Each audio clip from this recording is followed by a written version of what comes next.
Pak Prabowo berdampingan dengan pasangan calon wakil presiden yang baru itu tidak dapat dibuktikan dalam persidangan ini. Begitu juga pelanggaran sistematik, terstruktur, masif juga tidak terbukti dalam persidangan ini. Hari ini jelas sekali Menteri Keuangan, dua Menko dan Menteri Sosial mengungkapkan bahwa tidak ada penyalahgunaan bansos seperti yang selama ini dikemukakan dan didalilkan oleh kedua pemohon di dalam persidangan. Ibu Risma yang hadir pada hari ini tegas-tegas mengatakan tidak ada bantuan yang bersifat langsung. Semua adalah bantuan dalam bentuk transfer melalui bank, baik disampaikan melalui elektronis melalui bank maupun dikirimkan melalui kantor pos yang ada di daerah-daerah. Tidak ada sama sekali dalam bentuk barang, dalam bentuk beras, dalam bentuk lain-lain itu tidak ada sama sekali. Jadi apa yang selama ini didalilkan penyalahgunaan bansos itu dibantah oleh Ibu Risma sendiri dalam persidangan ini. Begitu juga mengenai peningkatan berlipat ganda jumlah bansos juga tidak terbukti dalam persidangan ini dan dibantah oleh Menteri Keuangan, Menko Perekonomian maupun juga dibantah oleh Menteri Sosial. Hanya terkait dengan masalah bantuan yang terkait dengan El Nino, memang ada automatic adjustment, itu diakui. Dan Menteri Sosial memang menyampaikan bahwa itu adalah permintaan dari Kabinet dan dilakukan pertemuan dengan Komisi 8 DPR. Jadi menguatkan keterangan yang kemarin dikemukakan oleh Pak Aceh di persidangan ini, Pak Aceh Hasan Sajili di persidangan ini, dan itu terjadi peningkatan sampai dengan 50 triliun dari sekitar 50 triliun dari dana yang disediakan untuk El Nino. Tetapi dalam seluruh keterangan yang hari ini disampaikan oleh baik Menteri Keuangan maupun Menteri Sosial, pada tahun 2024 ini tidak ada penyaluran atau belum ada penyaluran bantuan sosial El Nino. Jadi semua itu betul berakhir pada tahun November 2023, tidak ada penyaluran dana bantuan sosial El Nino. Satu hal yang didalilkan atau diterangkan oleh ahli Profesor Damanhuri namanya pada waktu dari IPB, yang mengatakan ada pelipat gandaan jumlah El Nino, bantuan El Nino walaupun El Nino-nya sudah berakhir pada bulan November. Ternyata dari keterangan Menteri Keuangan dan keterangan dari Menteri Sosial tidak ada penyaluran dana bantuan sosial El Nino pada tahun 2024 yang selama ini dikait-kaitkan dengan pelaksanaan pemilu supaya disalurkan untuk memilih Pak Prabowo dan Pak Gibran. Kelihatan ini Bang. Yang juga tegas sekali dikemukakan dalam persidangan ini adalah menjawab pertanyaan hakim, apakah dalam proses pembahasan masalah bantuan-bantuan sosial dan kemudian bantuan penyediaan dana untuk itu termasuk subsidi BBM, ada titipan-titipan yang bermuatan politik atau tidak, ya. Mereka mengatakan, semuanya mengatakan tidak ada. Pembahasan itu adalah pembahasan yang langsung berkaitan dengan tugas pokok dari masing-masing kementerian dan tidak terbebas sama sekali dari titipan-titipan politik seperti itu. Juga tentang presiden sebenarnya ya tidak sama sekali diketahui oleh kedua pemohon yang mengatakan Pak Jokowi pergi kemana-mana itu nenteng bansos dibagi-bagikan. Saya minta maaf, saya mantan Menteri Sekretaris Negara, saya tahu hal itu. Presiden itu punya anggaran tersendiri, ya, anggaran tersendiri yang setiap bulan dapat digunakan baik oleh Presiden dan Wakil Presiden, dan itu memang sebagai semacam satu dana taktis istilahnya zaman Pak Harto dulu, yang memang tidak diperiksa dan tidak dipertanggungjawabkan. Jumlahnya ada berapa hanya dipertanggungjawabkan secara global saja, dan itu Seknek biasanya juga dalam laporan ditanya oleh BPK, tapi hanya sifatnya umum saja. Jadi dana itu yang dipakai itu adalah dana yang ada pada presiden sendiri, sama sekali bukan bansos. Ya, dana operasional, dana ya kalau zaman Pak Harto dulu namanya dana taktis presiden. Sekarang mungkin taktis sudah nggak dipakai lagi istilah itu. Jadi saya paham mengenai soal itu, dan pengalaman saya 3 kali jadi menteri di kabinet, ya membahas itu profesional aja. Saya misalnya membahas anggaran makan narapidana, ya, membahas anggaran makan rumah tahanan. Apa nanti kalau sedekat pemilu, oh ini supaya ini tahanan atau napi ini supaya milih partai A atau B, itu nggak pernah kita berpikir masa itu.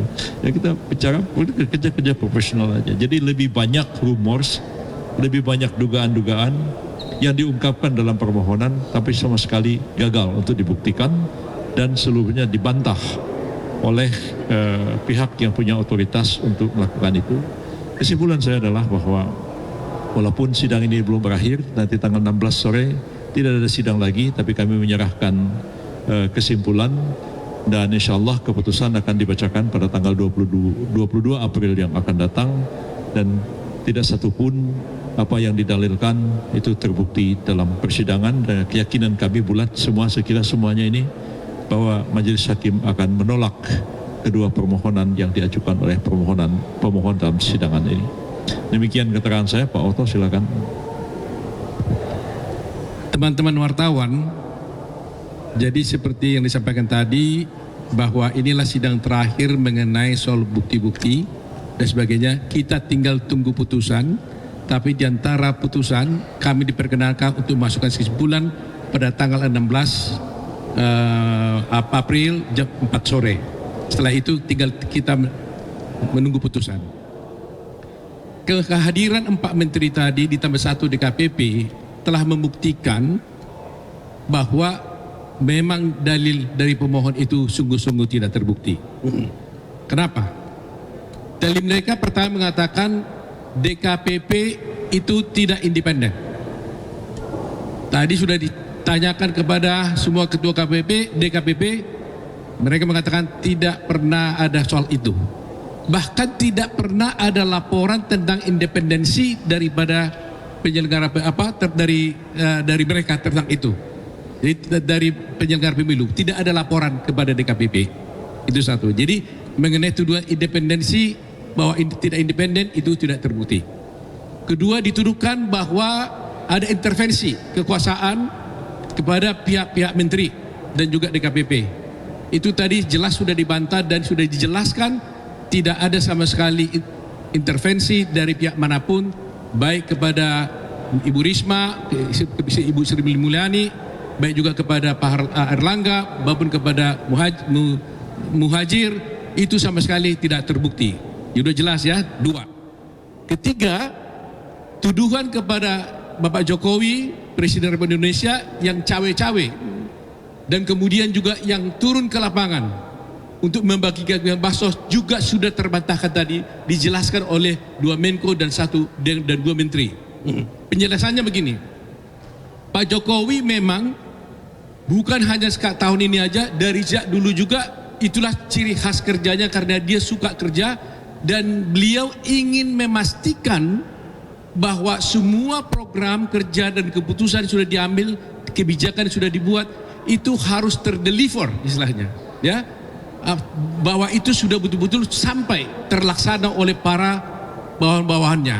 Oleh karena itu secara simbolik Pak Presiden turun ke daerah-daerah bersama timnya, dan secara simbolik saja mengumpulkan hanya beberapa orang saja untuk memastikan bahwa memang program ini berjalan dengan baik. Jadi ini yang dilakukannya, dan ini jumlahnya hanya beberapa titik.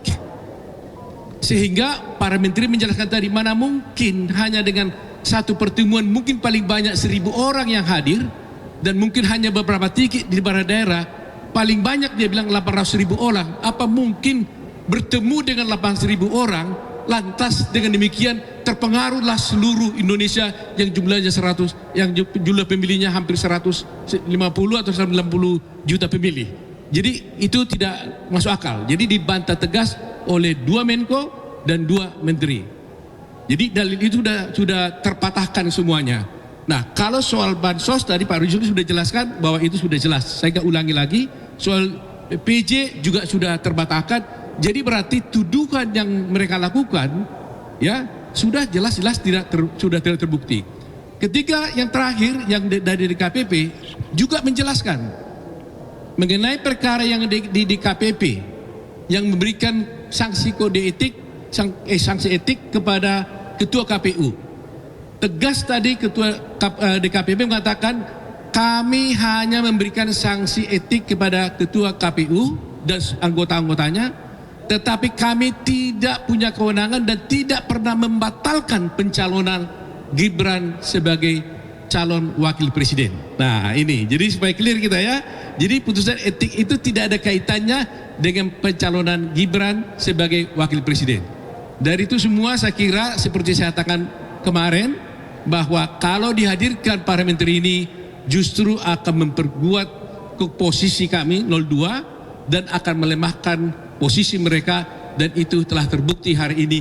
Justru keempat menteri itu ditambah satu DKPP telah bisa menjelaskan dalil-dalil bahwa dalil mereka itu adalah tidak benar dan tidak terbukti. Saya kira itu cukup jelas. Jadi jangan sampai ada lagi anggapan bahwa presiden cawe-cawe, ya, presiden intervensi dan sebagainya. Itu hanya narasi-narasi dan itu hanya asumsi-asumsi. Presiden Republik Indonesia tidak pernah intervensi dan tidak pernah melakukan hal-hal yang melanggar hukum. Itu penjelasan kami. Ada yang lain? Saya hanya ingin tambahkan beberapa hal. Setelah kita bersidang dari tanggal 26 April sampai dengan hari ini, ternyata sidang ini padat dan memang melelahkan, tetapi penuh dengan kekeluargaan antar sesama kuasa hukum. Dan khususnya kami berterima kasih ke kuasa hukum pemohon 1 dan pemohon 2. Mereka lah lewat pintu mereka meminta 4 menteri itu dihadirkan, walaupun permintaan itu ditolak oleh majelis hakim, diambil alih oleh majelis hakim dengan menghadirkan 4 menteri plus DKPP. Ini menjadi terang benderang permasalahan, dalil-dalil yang dikemukakan pemohon menjadi terang benderang bahwa itu tidak terbukti dan dibantah oleh para menteri dan DKPP. Itu satu. Yang kedua, setelah sidang ini berakhir pada hari ini dan akan masuk pada sidang putusan pada tanggal 22 April yang akan datang, ini supaya didengar oleh semua konstituen, baik oleh para konstituen dari pemohon 1 atau capres paslon 1, 2 maupun 3. Setelah sidang ini berakhir, marilah kita guyup, kita bersama-sama membangun bangsa dan negara ini, kita jaga keutuhan NKRI. Karena bagaimanapun negara ini adalah negara kita bersama, dan presiden terpilih tidak akan bisa membangun sendiri, tetapi bangsa dan negara ini akan dibangun bersama-sama oleh presiden terpilih maupun oleh paslon yang belum beruntung pada Pilpres kali ini. Saya kira itu, mari kita guyup, kita sama-sama menjaga keutuhan bangsa dan negara ini, dan kita hilangkan narasi-narasi fitnah, kebencian, kita hilangkan supaya tidak terjadi disintegrasi bangsa. Saya kira itu, demikian. Karena ini sidang terakhir kita dan tinggal tunggu putusan, mohon izin Pak Ketua, atas nama tim Prabowo Gibran yang ada di sini semuanya dan sudah hadir, kami mengucapkan terima kasih kepada teman-teman wartawan yang betul-betul bersusah payah menunjukkan komitmen kuat. Jam 7 pagi sudah ada di sini, terus mengupdate semua berita-berita sehingga masyarakat bisa mengetahui perkembangan sidang di MK ini. Terima kasih kepada kalian semua, dan kami juga mengucapkan terima kasih juga kepada semua para pihak, termasuk pemohon 1, pemohon 3, semuanya kan ini kan kita para lawyer, kita bisa berbeda pendapat di persidangan, tapi persaudaraan silaturahmi tetap harus terjaga, dan kami tetap respect kepada pemohon 1, respect pada pemohon 2, respect pada KPU, respect kepada Bawaslu, respect pada semua pihak, dan hormat kepada majelis Mahkamah Konstitusi yang mulia. Terima kasih. Ya, bertemu ya.